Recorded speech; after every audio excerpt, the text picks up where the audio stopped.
Welcome back to Inner Politics, the Real Politics, where we can discuss questions and answers, better solution for the current political issues of India. Delimitation అంటే ఏంటి? Delimitation process 2026లో నిజంగా implement చేస్తే south Indian స్టేట్స్కి వచ్చే నష్టాలు ఏంటి? Delimitation ప్రాసెస్ని ఎన్ని సంవత్సరాలకు ఒకసారి కండక్ట్ చేస్తారు? డీలిమిటేషన్ ప్రాసెస్ని ఎవరు కండక్ట్ చేస్తారు? డీలిమిటేషన్ ప్రాసెస్ చేయకూడదని సౌత్ స్టేట్స్ నుంచి ఓన్లీ తమిళనాడు సీఎం స్టాలిన్ గారే వాయిస్ ఎందుకు రైజ్ చేస్తున్నాడు? రీసెంట్గా డీలిమిటేషన్ ప్రాసెస్ ఎప్పుడు చేశారు? డీలిమిటేషన్ ఎక్సర్సైజ్ అన్నది మంచిదేనా? దీనివల్ల దేశానికి ఎలాంటి నష్టాలు ఉన్నాయి, ఎలాంటి లాభాలు ఉన్నాయి? ఇలాంటి ఎన్నో ప్రశ్నలకు సమాధానం ఈ వీడియోలో తెలుసుకోవడానికి ప్రయత్నిద్దాం. క్వశ్చన్ నెంబర్ 1, డీలిమిటేషన్ అంటే ఏంటి? The process of fixing the number of Lok Sabha and assembly seats in each state. ఈ స్టేట్మెంట్ మీకు అర్థం కావాలంటే ఒక చిన్న ఎగ్జాంపుల్. ఇటు సైడ్ ఒక ఫ్యామిలీ ఉంది, ఇటు సైడ్ ఒక ఫ్యామిలీ ఉంది. ఈ ఫ్యామిలీలో వచ్చేసి తల్లి, తండ్రి, కొడుకు, కూతురు, మొత్తం 4 ఉన్నారు. ఈ ఫ్యామిలీలో వచ్చేసి తల్లి, తండ్రి, 2 కొడుకులు ప్లస్ ఒక కూతురు, మొత్తం 5 మంది ఈ ఫ్యామిలీలో ఉన్నారు. ఒక పీరియడ్ ఆఫ్ టైంలో ఒక 10 సంవత్సరాలకు కానీ ఒక 15 సంవత్సరాల తర్వాత కానీ ఈ ఫ్యామిలీలో వచ్చే చేంజెస్ ఏంటంటే కూతురికి పెళ్ళి అయిపోతుంది, హస్బెండ్ ఇంటికి వెళ్ళిపోతుంది. సో కొడుకు ఉంటాడు, కొడుకు పెళ్లి చేస్తారు, మొత్తం 4 ఉంటారు ఇంట్లో. సేమ్ కౌంట్ ఆఫ్ పాపులేషన్ కాబట్టి ఆ ఇంట్లో వాళ్ళు అడ్జస్ట్ అవుతారు. సో ఆ ఫ్యామిలీలో ఎలాంటి చేంజెస్ రాలేదు. ఈ ఫ్యామిలీలో వచ్చేసి మొత్తం 5 మంది సేమ్ ఒక 10-15 సంవత్సరాల తర్వాత వీళ్ళింట్లో కూడా కూతురికి పెళ్లి చేసేస్తారు, హస్బెండ్ ఇంటికి పంపిస్తారు. సో ఉన్నది 2 కొడుకులకు పెళ్లి చేస్తే 2 కోడలు వస్తారు, మొత్తం 6 మంది అవుతారు. 6 మంది అదే ఇంట్లో అడ్జస్ట్ అవ్వడం చాలా కష్టం. సో అప్పుడు వాళ్ళ నాన్న ఏం చేస్తాడు? చిన్న కొడుక్కో లేదా పెద్ద కొడుక్కో ఇంకో ఇల్లు కట్టిస్తాడు. సేమ్ అలాగే గవర్నమెంట్ ఆఫ్ ఇండియా ఏం చేస్తుందంటే ఒక టర్మ్ పీరియడ్ ఆఫ్ టైంలో ఒక 10 సంవత్సరాలు కానీ ఒక 15 సంవత్సరాలకు కానీ ఆ స్టేట్ యొక్క పాపులేషన్ పెరిగినప్పుడు ఆ స్టేట్లో ఉన్న కాన్స్టిట్యుయెన్సీస్ని పెంచడం లేదా ఎంపీ సీట్స్ పెంచడం, ఎమ్మెల్యే సీట్స్ పెంచడం ఇది చేస్తారు. ఈ ప్రాసెస్నే డీలిమిటేషన్ ప్రాసెస్ అంటారు. హోప్ ఈ చిన్న ఎగ్జాంపుల్తో మీకు క్లియర్గా అర్థమైందని నేను ఆశిస్తున్నా. క్వశ్చన్ నెంబర్ 2, డీలిమిటేషన్ ప్రాసెస్ అన్నది ఇండియాలో ఎన్ని సంవత్సరాలకు ఒకసారి చేస్తారు? ఇది తెలుసుకునే ముందు మీరు ఒక వర్డ్కి మీనింగ్ తెలిసి ఉండాలి. మీకు సెన్సస్ అనే వర్డ్కి మీనింగ్ తెలిసి ఉంటే మీకు ఖచ్చితంగా in India A census is a periodic official count of the population conducted every 10 years that gathers demographic, social, economic and cultural data. దీని అర్థం ఏంటంటే ఒక పీరియడ్ 10 years పీరియడ్ ఆఫ్ టైంలో ఒక స్టేట్ కానీ ఒక కంట్రీ కానీ దాని యొక్క పాపులేషన్ గ్రోత్ని మెజర్ చేసే ప్రాసెస్నే సెన్సస్ అంటారు. According to Indian constitution each and every సెన్సెస్కి డీలిమిటేషన్ ప్రాసెస్ ఇంప్లిమెంట్ చేయాల్సి ఉంటుంది అని మన ఇండియన్ కాన్స్టిట్యూషన్లోనే చెప్పబడి ఉంది. సో డీలిమిటేషన్ ప్రాసెస్ అన్నది ఎవ్రీ 10 yearsకి ఒకసారి చేయాలి అన్నది ఇండియన్ కాన్స్టిట్యూషన్లో చెప్పబడి ఉంది. క్వశ్చన్ నెంబర్ 3, డీలిమిటేషన్ ప్రాసెస్ని ఎవరు కండక్ట్ చేస్తారు? In India, delimitation is conducted by Delimitation Commission, which is appointed by the Government of India and operates under the Election Commission of India. అంటే దీనికి ఒక డీలిమిటేషన్ కమిషన్ అని ఉంటుంది. దాన్ని ఎవరు ఎలక్ట్ చేస్తారంటే గవర్నమెంట్ ఆఫ్ ఇండియా ఎలక్ట్ చేస్తుంది. So ఆ టీం అంతా ఎవరు అండర్లో ఉంటుంది అంటే ఆ ఇండియన్ ఎలక్షన్ కమిషన్ దీన్ని ఆపరేట్ చేస్తారు, ఈ డీలిమిటేషన్ కమిషన్ని. క్వశ్చన్ నెంబర్ 4, డీలిమిటేషన్ ప్రాసెస్ అన్నది దేశానికి మంచిదేనా?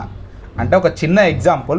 1951లో మన ఇండియన్ పాపులేషన్ వచ్చేసి 36 crores ఉంది. అప్పుడున్న లోక్సభ సీట్స్ వచ్చేసి 494 ఉన్నాయి. దాన్ని ఆఫ్టర్ 1 సెన్సెస్ అంటే 10 years తర్వాత 1961లో డీలిమిటేషన్ ప్రాసెస్ చేసినప్పుడు మన ఇండియన్ పాపులేషన్ వచ్చేసి 43 crores ఉంది. అప్పుడున్న లోక్సభ అప్పుడు ఎన్ని లోక్సభ సీట్స్ పెంచారంటే 18 లోక్సభ సీట్స్ పెంచి మొత్తం 522 లోక్సభ సీట్స్ చేశారు డీలిమిటేషన్ చేసి. ఇక్కడ మనకు క్లియర్గా ఏమని అర్థమవుతుందంటే పాపులేషన్ పెరిగే కొద్దీ లోక్సభ సీట్స్ పెరుగుతున్నాయి. అంటే ఏ రాష్ట్రంలో అయితే పాపులేషన్ పెరుగుతుందో ఆ రాష్ట్రానికి లోక్సభ సీట్స్ పెంచుతున్నారో అంటే దాని అర్థం లోక్సభలో ఏ స్టేట్స్కి అయితే పాపులేషన్ పెరుగుతుందో వాళ్ళకి రిప్రజెంటేషన్ ఎక్కువ ఉంటాయి, వాళ్ళ లోక్సభ సీట్స్ ఎక్కువ ఉంటాయి అని దీని అర్థం. సో ఇది మంచిది కాదు అని నా ఉద్దేశం. మీరేమనుకుంటున్నారో కామెంట్ రూపంలో తెలియజేయండి. ఇది ఎందుకు మంచిది కాదు అని నేను అంటున్నానంటే ఏ స్టేట్ అయితే పాపులేషన్ పెరుగుతుందో ఆ స్టేట్కి లోక్సభలో రిప్రజెంటేషన్ ఎక్కువ ఉంటే ఓవర్ పాపులేషన్ ఇబ్బంది అవుతుంది. ఖచ్చితంగా కంట్రీకి ఓవర్ పాపులేషన్ ప్రాబ్లం ఖచ్చితంగా అవుతుంది. ఎందుకంటే వాళ్ళ రిప్రజెంటేషన్ ఎక్కువ కావాలంటే వాళ్ళు పాపులేషన్ పెంచుకొని వస్తారు స్టేట్లో. ఖచ్చితంగా ఇది జరుగుతుంది కాబట్టే ఇది మంచిది కాదు అని నేను అంటున్నా. క్వశ్చన్ నెంబర్ 5, రీసెంట్గా డీలిమిటేషన్ ప్రాసెస్ ఎప్పుడు జరిగింది అంటే 1961 తర్వాత 1971లో ఈ ప్రాసెస్ని ఆపారు. చాలా డిబేట్స్ జరిపి this process was frozen due to control of over population. అర్థమైందా?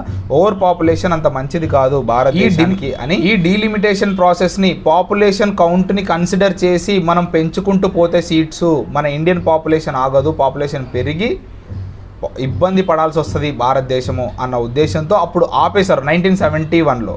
తర్వాత మళ్ళీ 2001లో లాస్ట్గా రీసెంట్గా చేశారు.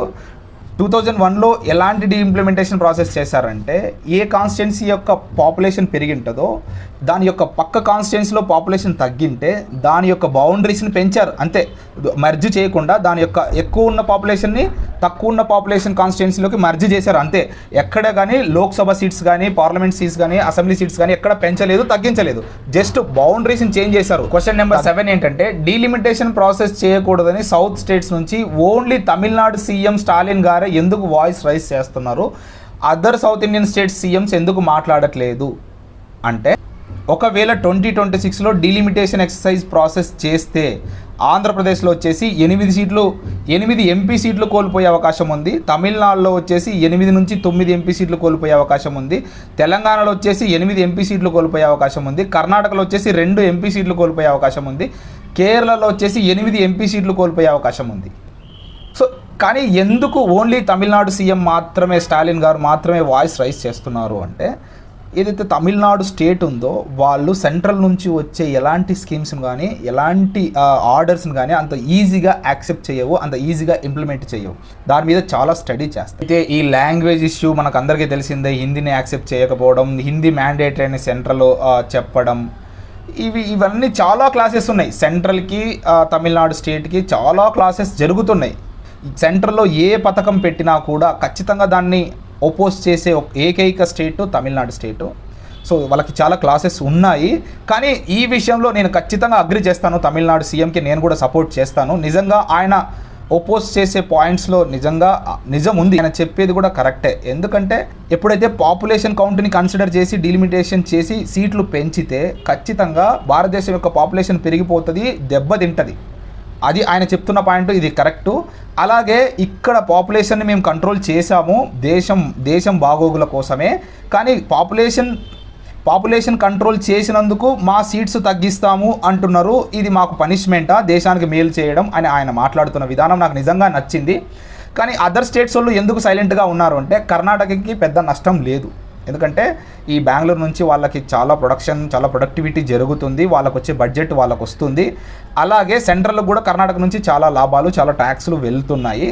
కర్ణాటకలో కేవలం 2 సీట్లు తగ్గే అవకాశం మాత్రమే ఉంది. అందుకే కర్ణాటక ఎక్కువగా దీని మీద వాయిస్ రైజ్ చేయట్లేదు. ఇంకా ఎలాగూ తెలిసిందే మన ఏపీలో పరిస్థితి ఏంటన్నది, మనం అంతా ఆల్రెడీ మోడీ గారి చేతిలోనే ఉన్నాము, చంద్రబాబు నాయుడు ప్రభుత్వం కూడా ఆయనకే సపోర్ట్ చేస్తుంది.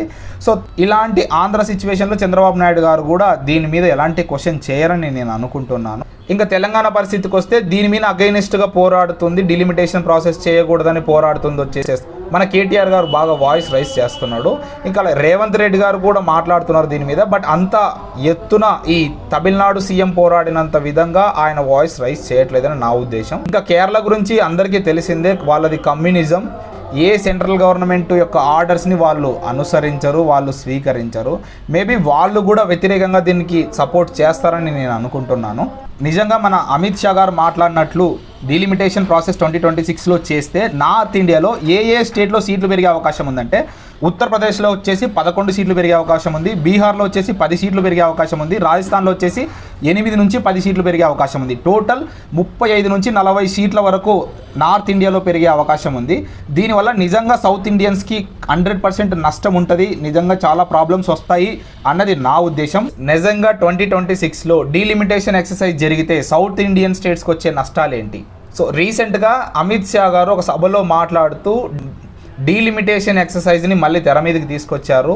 దీని వలన సౌత్ ఇండియన్ స్టేట్స్ నష్టపోతాయని చాలామంది ప్రజలు దీనికి అగైనెస్ట్గా మాట్లాడడం మొదలుపెట్టారు. చాలామంది ఇన్ఫ్లుయెన్సర్స్ దీనికి అగైనెస్ట్గా మాట్లాడడం మొదలుపెట్టారు. డీలిమిటేషన్ ప్రాసెస్ చేస్తే 2026లో ఈ సౌత్ ఇండియన్ స్టేట్స్కి వచ్చే నష్టాలు ఏంటి అన్న దాని గురించి మాట్లాడి, ఇప్పుడు టోటల్ లోక్సభలో ఉన్న సీట్స్ ఏంటంటే 543. ఈ 543లో సౌత్ ఇండియన్ స్టేట్స్ నుంచి ఎన్ని సీట్స్ ఉన్నాయంటే జస్ట్ 130 సీట్స్ మాత్రమే ఉన్నాయి. సో ఈ 543 సీట్స్ మైనస్ 130 సీట్స్ చేస్తే మొత్తం 412, 415 సీట్లు మన నార్త్ ఇండియా నుంచే ఉన్నాయి. అంటే దీంట్లో సో సెంట్రల్లో గవర్నమెంట్ని ఫామ్ చేయాలి అంటే ఒక మ్యాజిక్ ఫిగర్ ఉంటుంది కదా, ఆ మ్యాజిక్ ఫిగర్ ఎంత అంటే 272. సో మొత్తం నార్త్ ఇండియా సీట్లలో 412 సీట్లలో 272 సీట్లు గెలవడం పెద్ద మ్యాటర్ కాదు. ఇప్పుడు జరుగుతుంది కూడా అదే. మన సౌత్ ఇండియాని వాళ్ళు అసలు కన్సిడరే చేయట్లేదు. సెంట్రల్లో ఫామ్ అయ్యే ఏ పార్టీ అయితే ఉంటుందో, సెంట్రల్ పార్టీ ఏదైతే ఉంటుందో, మన సౌత్ ఇండియాలో గెలిచిన ఎంపీ సీట్లని వాళ్ళు అసలు కన్సిడరే చేయట్లేదు. ఎందుకంటే వాళ్ళు నార్త్ ఇండియాలోనే వాళ్ళకి కావాల్సిన మ్యాజిక్ ఫిగర్ గెలుచుకుంటున్నారు, వాళ్ళు వాళ్ళ వాళ్ళ యొక్క పార్టీని ఫామ్ చేసుకుంటున్నారు. ఇంకా ఇప్పుడు డీలిమిటేషన్ ప్రాసెస్ ఇంప్లిమెంట్ చేస్తే సౌత్ ఇండియాలో సీట్లు తగ్గే అవకాశాలు చాలా ఉన్నాయి. సో నార్త్ ఇండియాలో సీట్లు పెరిగే అవకాశాలు చాలా ఉన్నాయి. దీనివల్ల అసలు సౌత్ ఇండియాకి రావాల్సిన బడ్జెట్లు కానీ, సౌత్ ఇండియాకి రావాల్సిన సదుపాయాలు కానీ వాళ్ళు కన్సిడర్ చేయరు. వాళ్ళు ఎక్కువ ఫోకస్ సౌత్ ఇండియా మీద పెట్టారు. ఎందుకంటే వాళ్ళు నార్త్ ఇండియాలో ఉన్న సీట్స్తోనే వాళ్ళ సెంట్రల్లో వాళ్ళ పొజిషన్లు కానీ, సెంట్రల్లో పార్టీని కానీ ఫామ్ చేసుకోగలుగుతున్నారు. అందువలన మన సౌత్ ఇండియా ఖచ్చితంగా నష్టపోతుంది అన్నది నా ఒపీనియన్. మీరేమంటారో దీని మీద కామెంట్ రూపంలో తెలియజేయండి. నిజంగా డీలిమిటేషన్ జరిగితే నార్త్ స్టేట్స్ మీద ఎక్కువగా డిపెండ్ అయిన బీజేపీ పార్టీకి ఖచ్చితంగా బెనిఫిషియల్ అవుతుంది. అందుకే దీన్ని తెర మీదకి తీసుకొచ్చారు అన్నది నా ఉద్దేశం. సౌత్ ఇండియాకి మాత్రం నిజంగా దీనివల్ల ఎలాంటి లాభం లేదు, దీనివల్ల నష్టాలే ఉంటాయి.